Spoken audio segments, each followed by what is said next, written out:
The move to my new apartment has been anything but glamorous. In fact, during my first week, I went in and talked to the leasing agents about ending my lease early. Yikes. I'm now looking for another apartment after living in my new one for only a month. With all the time I've spent on apartmentlist.com and apartments.com, I wanted to share my tips and tricks for finding the right place to live and searching in a way that makes the most sense. Set a budget.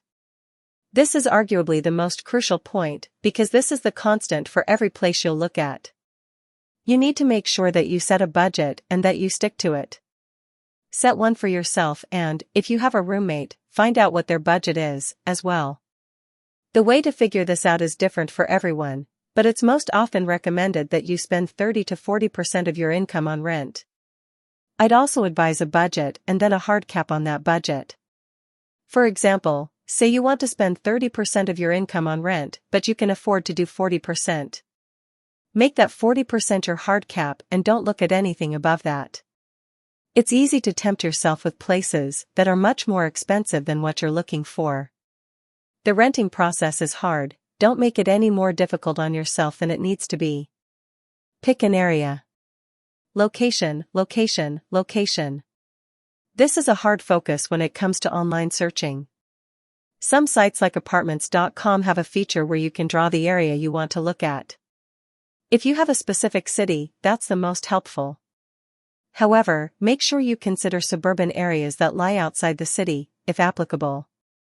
Sometimes you can get better rates if you go slightly outside city limits. Other times, smack dab in the middle is the best. Make sure you also keep note of areas you don't want. If there's a rough area of town you want to avoid, make sure you keep it in mind. Sometimes these places can get roped in regardless of your search, so make sure you're on your toes. Ask around. Moving locally? Make sure you ask people you know that live in the area you're moving to see if they know any good deals or places to avoid.